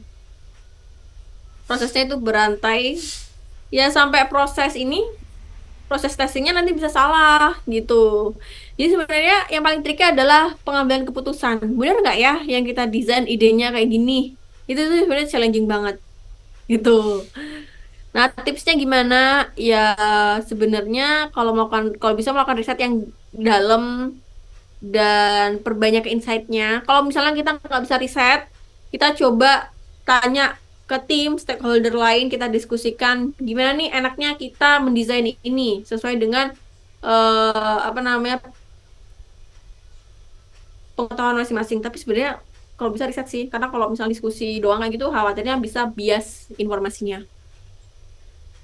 Gitu, temen-temen. Ada lagi nggak yang mau ditanyakan? Mumpung kita masih ada waktu 35 menit lagi nih sebelum kelas usai. Atau aku kecepatan nih ngejelasinnya. Ada yang, misal, Kak, aku tadi belum paham gitu. Dari Mas Gosi, Kak, kalau WordPress itu buat web dev atau UI UX? WordPress tuh ini guys, kalau ada yang nggak tahu WordPress, sebenarnya WordPress itu adalah sebuah website website yang kita tuh bisa custom, tapi di dalam WordPress itu sudah ada template-nya kan sebenarnya ya. Sudah ada template-nya, tapi kita bisa custom by layoutnya doang mau kayak gimana layoutnya. Contoh nih aku kasih gambar WordPress. Kok gambar sih? Langsung kita cari gambarnya. Nah, kita tuh bisa melakukan mengedit tata letak WordPress-nya. Sebenarnya apakah WordPress itu untuk web dev bisa jadi, cuman kan nggak terlalu banyak coding ya. Nah, apakah seorang UI UX designer bisa aja, cuman sebenarnya nggak terlalu banyak yang bisa dilakukan oleh UI UX designer karena udah ada template-nya, kecuali ya mereka bisa ngoding-ngoding dikit atau kalau mau ngedit template-nya nih kayak gini, bisa cuman terbatas ya, nggak bisa yang se-custom yang kita inginkan kalau di Figma, kayak gitu. Ini proses editnya kayak gini kalau nggak salah. Sebenarnya orang tanpa kemampuan mobile, tanpa kemampuan developer dan tanpa kemampuan desain, itu juga bisa kok pakai WordPress gitu. Sebenarnya WordPress itu adalah aplikasi untuk membuat blog atau sebuah iya ya laman website di dalam internet tanpa kita bisa ngedesain atau tanpa kita bisa melakukan proses coding. Sebenarnya itu yang bikin sama WordPress. Kamu nggak perlu bisa desain, kamu nggak perlu bisa ngoding, kamu bisa kok bikin webmu sendiri gitu. Gitu ya untuk web web web apa WordPress. Nah, terus Mas Syahrizal, bagaimana cara melatih kerja sama tim di bidang UI UX Kak? Karena lebih nyaman dan lebih cepat jika kerja sendirian. Nah, itu sebenarnya day by day kalian akan belajar kok. Intinya, kuncinya itu mau komunikasi ya, teman-teman. Jangan sampai kalian merasa, ah, nggak usah lah dikasih tahu ke dia, ntar dia juga tahu sendirinya. Jangan sampai kayak gitu. Mau ada perubahan dikit, mau ada perubahan apapun di dalam desain, mau ada requirement baru, atau misalnya kalian sudah selesai mendesain, kasih taulah teman kalian yang ikut kerjasama, ya. Jangan sampai kalian nyimpen itu sendiri, gitu. Ini caranya komunikasi. Dan gimana caranya kalian bisa ngatur ego. Kenapa kok ego? Kadang tuh desainer punya egonya masing-masing ya. Kayaknya aku desainnya pengen kayak gini. Karena bagus menurut aku. Nah, tapi kan masalahnya desainnya nggak bukan untuk kalian yang make kan. Itu untuk orang lain yang make. Jadi ya kalau bisa turunkan ego dan latih komunikasi kalian bersama tim gitu. Mas Mahesa kayak Canva web kah? Nah, ini sebenarnya mirip banget Canva. Bahkan Canva itu udah versi yang paling mudah banget ya bagi para beginner gitu. Kalau WordPress tadi tuh masih bisa di custom dikit-dikit ataupun mau di custom by coding tuh juga bisa gitu ya untuk si WordPress. Bagaimana caranya bikin bisnis pakai WordPress? Sebenarnya aku udah lama banget nggak pernah coba WordPress.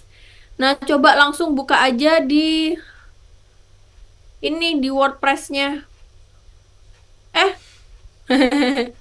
kan aku udah lupa banget. Ini WordPress tuh seingatku ada cara untuk edit WordPress. Pakai apa ya? Aku lupa. Nih types of WordPress editor. Ini tinggal googling-googling dulu nih kita mau pakai apa. Ada banyak, ada third part-nya juga ada banyak Aku tuh dulu aku pakai apa ya? Nah, ini sebenarnya aku juga kurang tahu ya untuk apa bikin WordPress untuk ngebangun bisnis. Aku sebenarnya lupa karena ini udah lama banget 3 tahun yang lalu gitu. Intinya coba perbanyak apa namanya riset dulu nih di internetnya gitu ya. Untuk Mbak Audia maaf banget nggak bisa menjawab apa namanya sesuai dengan apa namanya secara detail ya.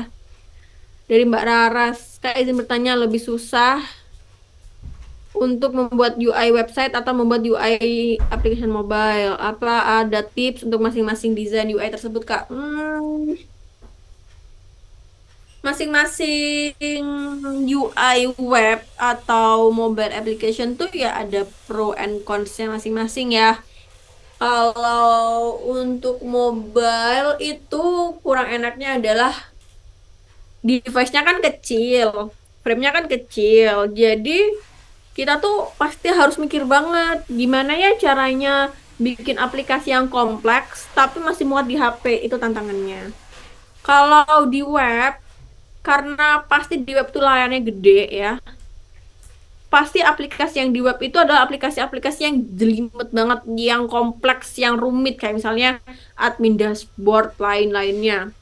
Nah, tantangannya adalah user flow-nya itu bisa panjang banget, bisa berlapis-lapis, dan kita tuh harus mikir, aduh ini gimana nih caranya menampilkan UI-nya biar user nggak bingung, itu tantangannya. Tapi sebenarnya lebih mudah mana? Mungkin kalau misalnya untuk beginner mobile, karena sebenarnya kalau mobile tuh pasti flow-nya lebih diperpendek.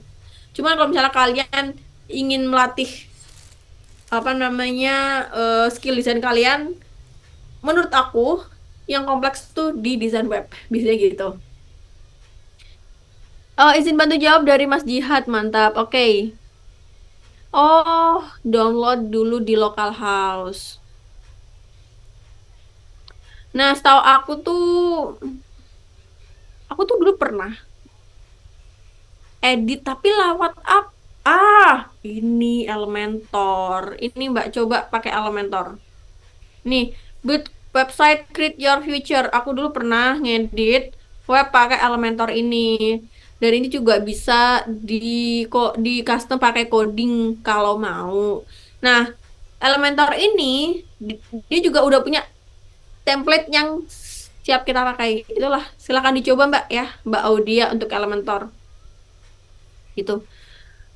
Em, Mas Gozi, Kak, device paling aman buat aplikasi Figma selain spesifikasinya apa ya, Kak?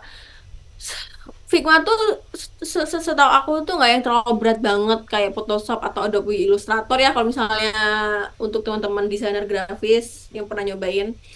Menurut aku untuk laptop kalian misalnya laptop-laptop biasa masih bisa kok, bisa akses lewat apa namanya lewat website atau kalian install aplikasinya langsung di laptop itu bisa.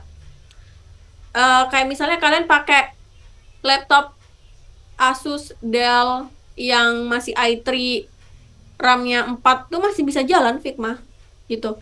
Karena beberapa tim QA QC itu laptopnya masih kayak gitu dan itu masih bisa akses Figma. Oke. Ini Mas Adar ngebahas WordPress. Oke.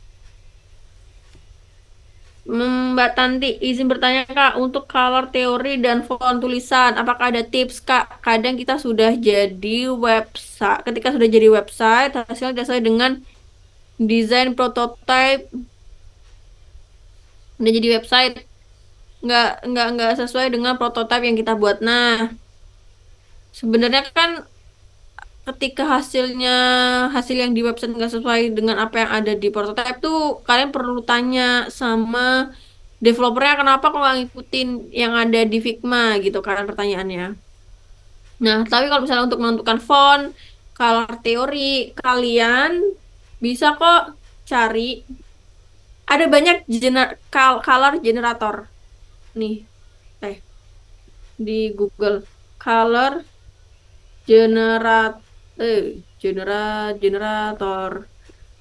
Ini bisa ngebantu kalian untuk memilih warna apa yang mau kalian gunakan. Kayaknya bukan ini deh. Apa ya, waktu itu aku pernah pakai Colors.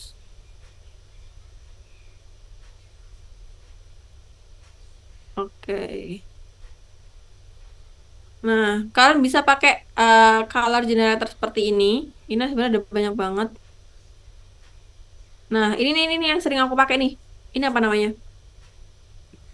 My Color. Nah, dia itu kalian bisa nih ngedit ngedit warnanya. Misalnya kalian ingin coba aplikasi seperti ini, generate. Tuh, nanti dia punya nih apa namanya? Rekomendasi warna yang bisa digunakan kalau main color atau warna utama kalian hitam. Kayak gitu, teman-teman. Nah, silahkan dicoba gitu. Kalau misalnya untuk font tuh cari aja font yang gratis ya. Karena kan sebenarnya nggak semua font gratis. Itu cari aja di Google Font. Google Font. Nah, di dalam sini pasti ada banyak informasi-informasi mengenai license dari masing-masing font. Yang aman tuh Roboto. Terus selain Roboto, Open Sans itu gratis ya, bisa dipakai oleh device apapun. Atau kalian coba ikutin guidance dari design system yang sudah ada di existing internet yang sudah dipakai oleh brandnya sendiri. Dan itu bisa kalian adaptasi atau adopsi untuk produk kalian. Contohnya ya, salah satu design system itu adalah material.io. Cuman material.io ini masih terbatas untuk design system mobile application, belum untuk webnya ya, setahu aku. Bentar, ini kok lemot material design. Bentar. Oh, sorry, ini masih loading. Selain material design, itu ada carbon design. Carbon design ini adalah desain sistem milik perusahaan IBM. Selain carbon design, ada Atlassian Design System. Ini punya brand Atlassian. Sebenarnya Gojek sama OVO tuh juga punya desain sistemnya sendiri, cuman nggak dipublikasikan gitu. Ini material.io. Nah, material.io ini adalah desain sistem milik Google gitu. Kita ambil contoh lah yang ini ya, carbon design. Ini kan ada elemen, guideline, komponen. Nah, komponen kayak misalnya button. Udah punya contoh button yang bisa diklik kayak gini, contoh-contohnya kayak gini. Ini bisa dites. Tuh, itu bisa ya digunakan untuk teman-teman nyari ide referensi desainnya. Itu. Dari mana Ras? Mau nanya lagi untuk mengembangkan design thinking itu dari mana aja ya Kak? Ada tipsnya Kak untuk mengembangkannya? Soalnya untuk aku sendiri kadang nge-stuck untuk membuat desain UI. Nah, sebenarnya kalau design thinking itu kan the whole proses ya, proses utuh. Kalau misalnya ingin mengembangkan design thinking tuh emang harus perlu banyak berlatih gitu. Tapi kalau misalnya ada workshop atau seminar design thinking, join aja. Atau langsung deh cobain ketika ingin membuat study case secara mandiri, apa namanya, coba ikutin proses design thinking. Kayak gitu. Dan banyak mungkin literasi baca-baca mengenai jurnal-jurnal si design thinking. Nah, kalau membuat UI sendiri tuh sebenarnya kan udah part of sebagian design thinking. Jadi kalau mau nge-stuck di desain UI, cari aja referensi kayak di Pinterest. Terus coba aja cari referensi di aplikasi existing kompetitor atau di desain sistem seperti ini gitu. Dari Mbak Dini, dulu awal mula mulai di bidang ini, kakak mulainya gimana ya? Tadi udah dibahas sebelumnya kak, kan aku tadi skip di awal. Memulai bidang ini tuh sebenarnya ya sama kayak yang lain, aku coba apply. ke perusahaan yang lagi buka lowongan UI UX gitu kan. Dulu itu nyobain di perusahaan yang namanya Andalin. Lagi buka, aku apply, ikut proses tahapan wawancara, dan di tes saat itu juga, ya alhamdulillah lolos. Nah, intinya sebelum kalian apply kerja dan mau melakukan tes, harus banyak-banyak belajar dulu gitu. Harus kalian banyak-banyak baca, banyak-banyak tanya ke orang UI UX designer gimana sih dulunya prosesmu testing kerja, terus ajarin aku dong UI UX itu seperti apa. Kalau misalnya ada testing seperti ini apa yang harus aku lakukan. Banyak-banyakin cari artikel-artikel mengenai pengalaman orang, jadi biar kebayang kayak gitu kan. Nah, dan jangan lupa nyiapin portofolio gitu. Kalau misalnya teman-teman nih, tapi aku belum punya portofolio kerja langsung di sebuah perusahaan, Mbak, gitu. Gimana caranya? Sebenarnya kalian tuh bisa kok melakukan study case mandiri gitu ya, secara mandiri. Misalnya kalian meredesain suatu aplikasi yang sudah ada. Misal kalian ingin meredesain Gojek, ya udah redesain aja, tapi jangan asal. Ya, kalau bisa kalian coba cari masalahnya dulu nih, riset. Kira-kira fitur apa yang bisa aku rubah? Dan kenapa sih alasannya, alasan yang masuk akal gitu kan? Nanti kalau udah kalian coba bikin UI-nya, prototipenya, dan sebagainya, nanti itu jadikan suatu portofolio kalian. Gitu ya. Oke, Mas Haidar ini bantu menjawab. Oke, makasih Mas Haidar udah dibantuin jawab. Mas Fikri, apakah ada website yang membuat brief UI UX untuk latihan atau pakai chat GPT? Nah, kalau mau latihan UI UX ada. Waktu itu apa ya namanya? Exercise, wait, ini, ini.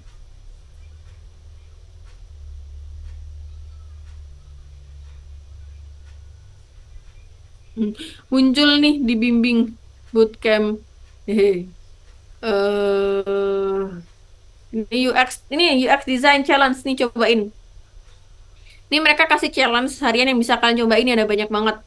Ini ya, uxtools.co yang challenge. Itu bisa kalian cobain.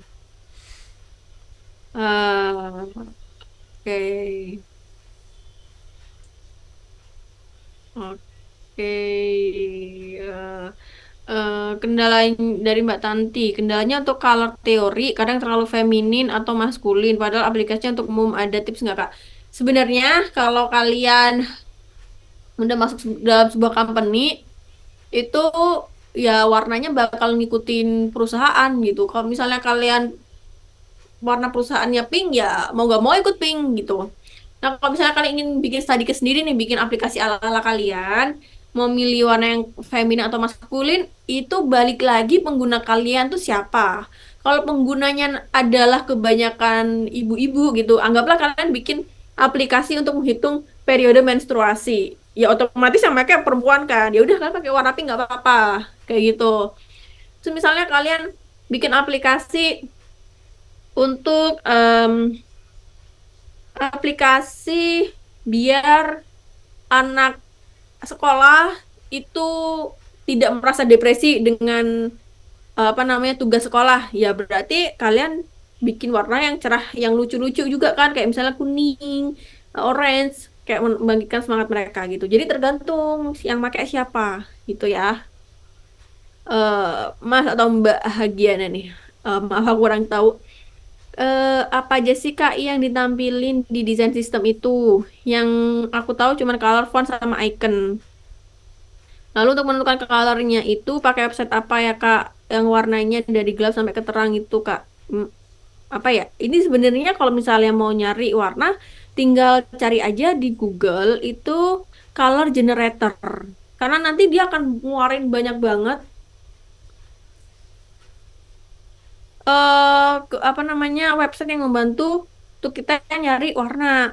Nah, apa aja yang perlu ditampilkan di desain sistem? Desain sistem kan itu adalah sebuah dokumentasi desain komponen yang beserta codingannya ya. Jadi selain icon buatan dan lainnya ada banyak banget nih. Ini lihat nih komponennya, ada carousel, chatbox, chips, date picker, dialogs kayak gitu. Ini ada banyak banget nih dalam desain sistem. Drop down contohnya. Nah, kayak gini, ini kan drop down. Ini juga ada di desain sistem. Itu ada banyak banget. Intinya semua komponen yang dibutuhkan dalam sebuah aplikasi. Oh, desain sistemnya Line. Oh, udah ada ya. Aku juga nggak. Aku belum tahu loh, ternyata Line udah ada desain sistem. Desain sistem Line. Oke, mari kita lihat. Oh, ada ternyata. Widih mantap. Makasih infonya loh, Mas Saka. UX Guideline. Widih, widih. Oh, ini. Tapi nggak, masih belum terlalu banyak ya. Nanti kita coba cek. Oh, ini. Nah, ini nih desain sistemnya nih. Gitu. Ini desain sistem guys, namanya guys. Terus, saya menerapkan color palette ke dalam desain agar lebih bagus. Apakah ada rumusnya? Cara membagi warnanya gimana, Kak? Sebenarnya, kalau pengen gampangnya, pakai color generator. Serius. Karena sepengalaman aku jarang ya untuk merumuskan warna sendiri. Karena warnanya pasti dapat dari perusahaan. Gitu. Jadi kalau misalnya nih nemu kasus di mana warna perusahaannya merah dan biru, itu kalian ini aja bikin gradasi warna gitu. Jadi kalau merah gelap temukan aja sama yang biru terang tapi agak redup gitu ya. Jadi jangan ketemu yang kuat sama kuat, jangan. Tone-nya kalau bisa saling melengkapi yang kuat sama yang lemah gitu. Nah, sebenarnya tadi mana ya? Oke, oke, oke. Nah, sebenarnya color teori aku pernah belajar, tapi nggak yang aku dalami karena sebenarnya ketika kerja apakah perlu banget untuk melakukan color teori? Nggak, sebenarnya itu pas di awal-awal kalau misalnya produknya belum ada, kalian desainer pertama perlu. Tapi habis itu ya udah, kalian nggak perlu menentukan color teori lagi gitu. Color teori generator. Ini color wheel ada nih. Ah, dia ada ya kan? Oh, ini coba.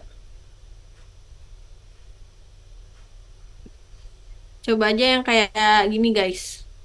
Komplementari ini, itu ada nih. Nah, ini kalau teori yang cukup membantu, teman-teman silahkan cobain di sini. Kak, dari Mbak Audia, Kak, bagus gak posting portofolio di Instagram, tapi apanya ya yang di post mau coba nih? Nggak apa-apa, posting di Instagram, atau misalnya posting di Behance, Dribble, di mana lagi ya? Di isu gitu, kan ada banyak banget ya platformnya. Mulai tergantung nih Mbak Audia pengen dikenal sebagai apa sama audiens nanti. Apakah dikenal sebagai UI designer ya berarti tampilan UI-nya doang harus dibikin bagus. Tapi kalau misalnya ingin dikenal sebagai UX researcher gitu kan, ya bagi-bagi aja proses dan pengalaman ketika meriset suatu produk kayak gitu. Dari Mas Jihad, eh, kalau mobile web dev itu kan portofolio dia bikin dengan web. Nah, kalau UI UX itu bikin portofolio kayak gimana ya, Kak? Portofolio UI UX nih ya. Contohnya nih teman-teman. Ini ada portofolio yang bagus. Behance. Bentar, aku coba login dulu. Bentar. Di mana ya? Wait. Behance.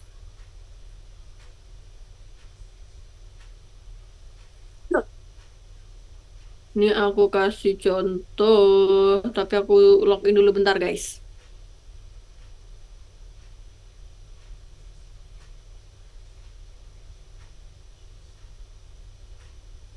Nah,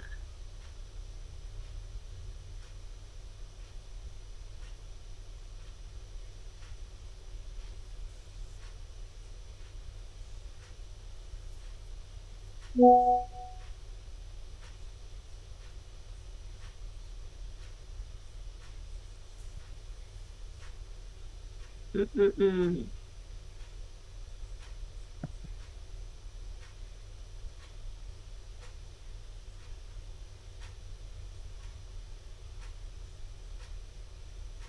Nah, ini nih aku kasih kalian referensi ya. Kali ini bisa jadikan referensi sama teman-teman. Bentar, share. Mana nih share, share, share. Ini share. Nah, kelihatan nggak ya? Ini nih, nama akunnya Eko Cahyo. Ini dia prototype, portofolio bagus. Nah, silahkan nih dikepoin. Ini aku taruh linknya ya di chat. Oke.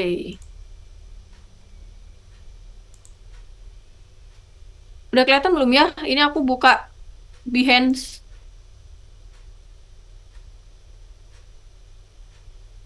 Nah, jadi baru Sidaka apakah perlu dipertimbangkan saat desain UI seperti komponen yang bentar.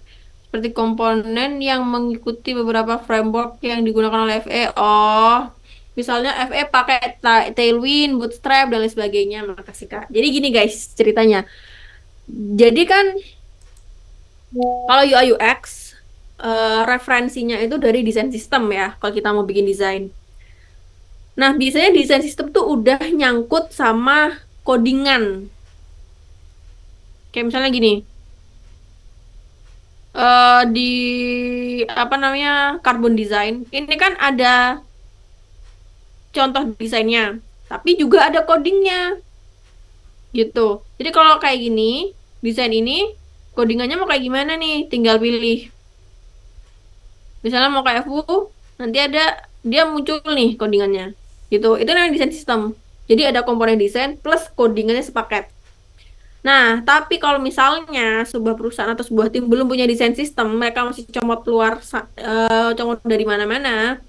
Seorang front end itu, ya, front end itu kan adalah developer yang mengerjakan tampilan interface. Mereka itu mencari referensi codingan plus desainnya itu di library framework namanya, sebutannya ya, library framework. Salah satu library framework yang gratis itu adalah ini, RSuite.js. Ini, kalau kalian lihat, sebenarnya mirip sama desain sistem, tapi bedanya apa? Bedanya di sini itu nggak ada informasi dan guidance untuk desainer. Nah, kalau kita bandingkan dengan ini Carbon Design, dia kan ada informasi. Maaf Kak. Ah, halo? Ini dia nggak kelihatan Kak, cuma kelihatan atasnya doang. Wait, kelihatan atasnya aja. Iya benar. Ah, ya ampun. Bentar ya. Mm, mm, mm, mm. Oke, ini kelihatan belum? Nah, udah aman Kak. Oke, thank you ya udah dikasih tahu. Nah, jadi balik dari awal. Ini yang berarti dari sini nggak kelihatan ya. Aku tadi ngebuka ini nih prototype portofolio. Nah, ini ya, ini kalian jadikan referensi. Oke, sekarang kita ngebahas dari Mbak Rusda tadi. Nah, kalau seorang front end designer, front end developer, dia pakai framework library, salah satunya itu RSuite.js. Ini adalah framework yang gratis, library yang gratis ya. Kayak gini nih tampilannya. Dia cuma ada tampilan desain high fidelity-nya doang, plus kebutuhan coding. Udah gitu aja. Nggak ada informasi tambahan untuk desainer. Kalau kita bandingkan dengan Carbon Design, dia itu memiliki informasi untuk desainernya. Kayak gini, when to use, when not to use, formatnya kayak gimana, anatominya, kayak gitu. Ini adalah informasi untuk desainer. Sedangkan untuk library-nya front end, kayak gini doang. Kayak gitu. Ya, ini front end, kebutuhan front end.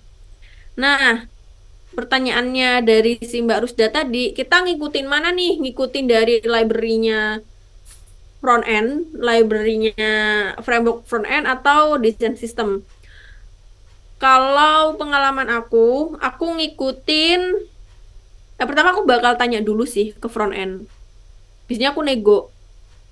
Kam Front end bisa kalau misalnya nih dari sini ya. Kalau misalnya desainnya mau aku ubah bisa nggak dan sejauh mana aku bisa ngerubah desainnya kayak gitu. Pertama nanya dulu ke front end. Kalau misalnya bisa dirubah, ya udah kita tanya batasannya mana aja. Tapi kalau misalnya nggak bisa nih, oh nggak bisa dirubah desainnya kayak gini biar lebih cepat ngodingnya. Ya udah teman-teman tinggal pakai ini aja, ngikutin desain yang ada di sini gitu. Tapi kalian bisa karena di sini kan nggak ada guidance-nya ya. Kalian bisa coba ambil guidance-guidance yang ada di apa namanya desain sistem yang lain sebagai acuan untuk desainer aja gitu. Gimana caranya bikin tata letaknya kayak gitu kan sebenarnya kalau yang di library framework ini mereka cuman menyediakan komponen kayak gini ya, tapi kan penataan layoutnya itu kita sendiri nantinya gitu. Nah untuk penataan layout silahkan cari referensi dari desain sistem yang ada di luar sana. Itu teman-teman. Oke, balik ke mana ini pertanyaan? Nah, ini chat.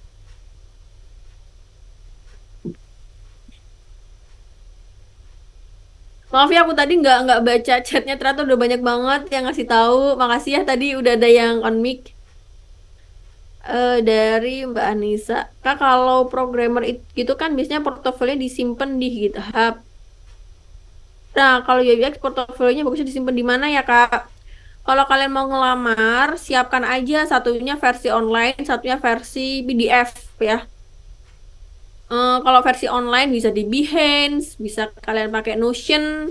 Notion tuh ya salah satu tools untuk kalian bikin web pribadi. Bebas sih sebenarnya tempatnya ada banyak. Tapi kalau pengalaman aku bikin di PDF juga. Dan tapi juga bikinnya versi online gitu. Itu aja sih dari aku. Kebetulan udah diingetin sama Mbak Aisyah itu tadi question terakhir guys karena ternyata waktunya udah mau habis. Terima kasih ya teman-teman yang udah join kelas ini dan mau nanya-nanya ke aku. Aku seneng banget. Semoga ilmunya bermanfaat ya. Oleh karena itu, karena kelas waktunya udah mau habis, aku kembalikan lagi ke Mbak Aisyah. Oke, Terima thank you kasih banget Kak guys. Almira. Kak, aku mau izin sharing dulu ke teman-teman sebelum kita akhiri kelas pada malam. Ya, aku izin sharing dulu ya Kak Almira. 1 menit.